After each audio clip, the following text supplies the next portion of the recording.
what I got from GearBest. I'm gonna start with this one. I already featured this on my vlog. I did kind of like a first impression on this one sa vlog ko. So if you want to see how I use this or how to use this, I will leave the link of my vlog below. So this is basically a face steamer. Meron siyang kasamang pouch, tapos charger because you need to charge it. On my previous monthly favorites video, I featured the mist that I used to moisturize my face kasi nga sobrang lamig dito, nag-dry yung face ko. And that one leaves droplets on my face. This one is a steam. It moisturizes my face without leaving those droplets kasi it's a steam.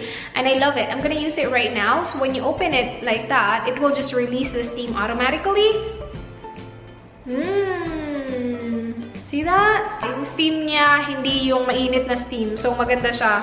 And it's just water, you know? So, hindi siya parang damaging sa skin mo kasi tubig lang naman to. You can apply toner, like 30% toner, tapos 70% water. Hello, it's raining! Can you hear the rain? Oh my gosh, paano kami pupunta ng Chinatown nito kung sobrang lakas ng ulan? It automatically stops after 30 seconds. I like this. Next thing from GearBest is this bag right here. Sobrang gusto ko tong bag na to. Hindi ko pa siya nagagamit, pero gusto ko na siyang gamitin kasi I like it. It's a... Sorry about that. It's a backpack. Gusto ko yung kulay niya. Parang very muted gray na may pagka...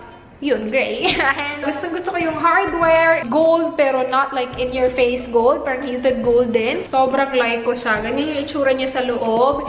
And yeah, learn! And then, I also got chokers from GearBest. Tatlo actually yung in-order ko. And I have worn 2 of this on my vlogs already. So the first one I wore, oh my gosh, the weather is crazy right now.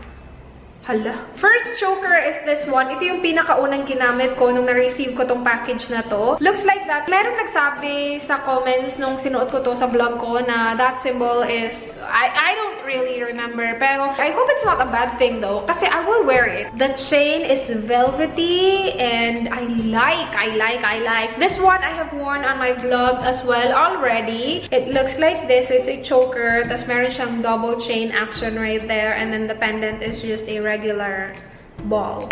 Yes. Sino yan? And then the last choker I got is this very simple one. I haven't worn it yet, but it just looks like that. Really, really simple and pretty. And then I got a pair of swimsuit from GearBest. This is a fail kasi sira siya. Nakakaloka. Yung top niya hindi naglalak. Hindi talaga siya naglalak. And also, it's a bit big on me. I do not know. They said they will replace it. We'll see. But yeah, it just looks like that. And then the bottoms as well is too big. So this swimsuit is kind of like a fail. But yeah, it just looks like that. And then last things are clothing. So yes, meron ding clothing sa GearBest. O diba, bongga? The first thing I got is this one right here. Not the best quality. It's really thin. It is see-through, but you can't really tell as long as like yung undergarment mo is kind of the same color as this one or like dark color, not like fuchsia pink, you know? So okay lang siya. See-through siya, pero hindi siya ganun ka-obvious kasi hindi naman light yung color ng fabric niya. Meron siyang dalawang slits sa sides, tapos sa bottom meron siyang parang stripe na design like that. Again, hindi ko yan masusuot now kasi sobrang lamig. Parang nangang bumabagyo na nga dito. Ang lakas ng ulan. Pero yeah, malapit na mag-spring. Anyway, next dress. And this one doesn't fit me. Oh my gosh, I'm so sad. I don't know why I keep getting maxi dresses. So, sobrang liit mong tao. Bakit order ka ng maxi dress? Pero like, you know, I still have hopes na siguro merong mga maxi dress there na magkakasya sa akin. Hindi ko siya mapapakita ng maayos. Tapos hindi ko din siya matatry kasi hindi kasya sa akin. Pero it looks like this. Meron siyang ganyan. And then it just goes all the way on and on and on and on. It's so long, it just doesn't fit me. Next one is a top. This one fits me, yay, because it's a top, it's not a maxi dress. The yin yang design is just very simple, a muscle tee. So meron siyang super laking armhole right there. I can see myself wearing this with like a really nice cute bralette, you know, sa summer.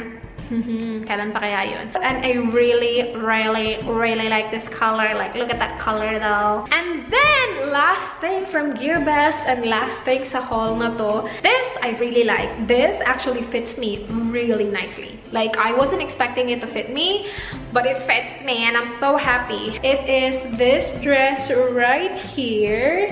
It's kind of like a poofy dress, but not really. I really like the back. Look at the back. It's an open back. The material is really thick. What I don't like, which I know I can fix easy, is the strap. It's a very cheap looking piece of fabric, but I can replace it with something fancy if I can find one, and just sew a piece of fabric on that part right there, and I should be fine. But I really like this dress. It fits me nicely. It fits me perfectly. It's not too long. It's not too short. It's just a perfect length. And I wasn't expecting it to be like this good. And that's everything for this haul, you guys. I hope you guys enjoyed. Please do like if you enjoyed watching. Please subscribe